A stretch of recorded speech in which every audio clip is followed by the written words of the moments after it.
नमस्कार साथीहरू, स्वागत छ यहाँहरूलाई। मौकमल तपाईँ हुनुहुन्छ मेरो YouTube channel education for all नेपालमा। सदा जस्तै आज पनि हामी अर्को नवीन विषयवस्तुमा छलफल गर्न उपस्थित भएका छौँ। आउनुहोस् आजको विषयवस्तु सुरु गरौँ। आजको विषयवस्तु नेपालको संवैधानिक विकासक्रम र संविधानसँग सम्बन्धित रहेको छ।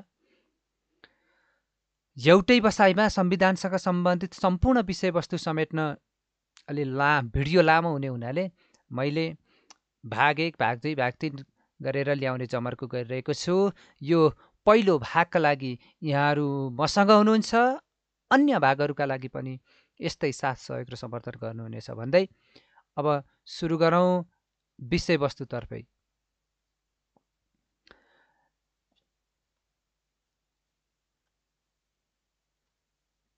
विश्वको प्रथम कानुनी दस्तावेज कुन हो?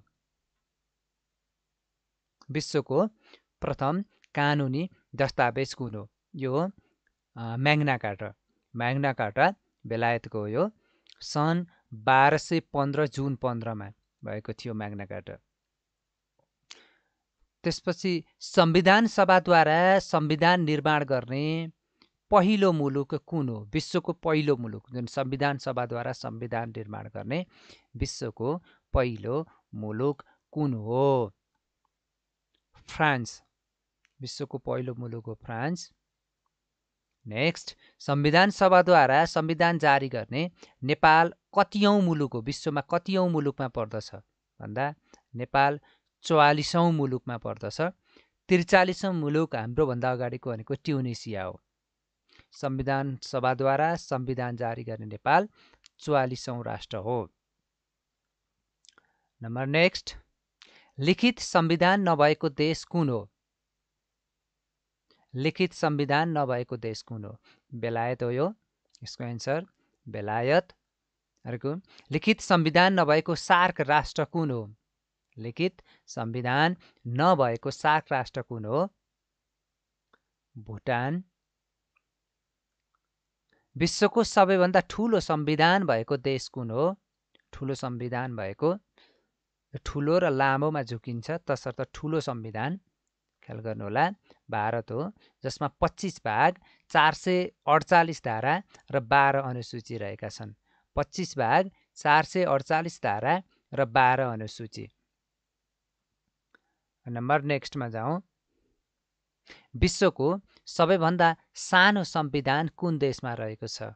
विश्वको सबैभन्दा सानो संविधान कुन देशमा रहेको छ? यो अमेरिकामा, जम्मा 7वटा मात्रै धारा छन् भनिएको छ विश्वको सबैभन्दा सानो संविधान। नम्बर नेक्स्ट, अमेरिकाको संविधान कुन विधिबाट निर्माण गरिएको? संविधान निर्माणका विविध विधिहरू हुने गर्छन्, त्यसमध्ये कुन विधिबाट?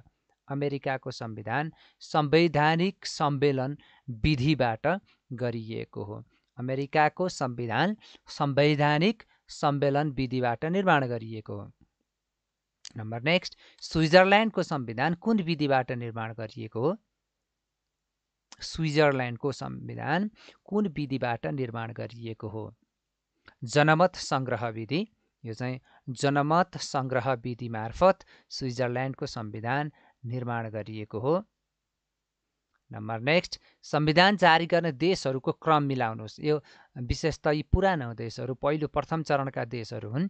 यसको क्रम मिलाउनुहोस् भनेको छ, मैले क्रमिक रूपमा ल्याएको छु। हेरौँ, पहिलो भनेको अमेरिका र पोल्यान्ड, जुनले 1791मा ल्याएका थिए। फ्रान्सले पनि 1791मै ल्याएको थियो।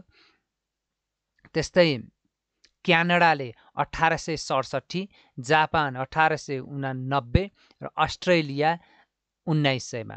America, Poland, France, Canada, Japan, Australia, यो क्रम हो संविधान जारी गर्ने देशहरूको क्रम।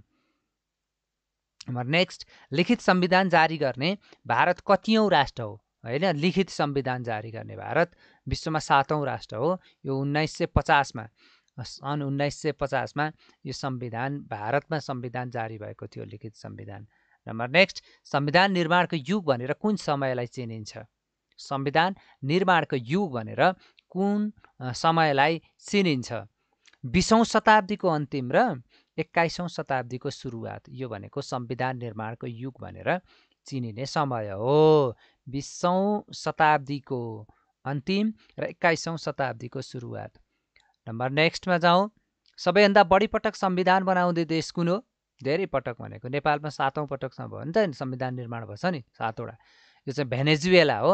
भेनेजुएला 27 पटक भयो। 27 पटकसम्म संविधान बनाउने देश रहेछ भेनेजुएला। नम्बर नेक्स्ट भेनेजुएला सबैभन्दा बढी पटक संविधान बनाउने देशको क्रम हेरौँ त। सबैभन्दा बढी पटक संविधान बनाउने देशको क्रम हेर्दै जाउँ। भेनेजुएला त भइहाल्यो 27 पटक। त्यसपछि हाइटी 20 पटक, इक्वेडर र बोलिभिया 17 पटक। 1 2 3 4वटाको थियो। 4वटाको क्रम मैले यहाँ प्रस्तुत गरेँ। नेपालमा हालसम्म कतिवटा संविधान निर्माण गरिएको छ? हालसम्म 7वटा संविधान गरे, तर लागू भएका संविधान 6वटा। यो पहिलो संविधान 4 सालको संविधान लागू भएको थिएन।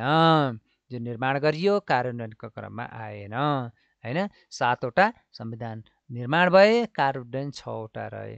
यसरी नेपालको संवैधानिक विकासक्रम र संविधानको च्याप्टर अन्तर्गत रहेर मैले आज संविधानसँग सम्बन्धित केही विषयवस्तुहरू प्रस्तुत गरेँ। अबको भाग 2मा नेपालको संवैधानिक विकासक्रम लिएर आउनेछु। प्रतीक्षामा रहनुहोला। अर्थात् यो पहिलो भाग हेरिसकेपछि यही अध्ययनलाई कन्टिन्युटी दिनका लागि भाग 2मा पनि जोडिनु होला भन्दै यहाँहरूबाट म बिदा हुन चाहन्छु। यहाँहरूको पल शुभ रहोस्। हस्त नमस्ते।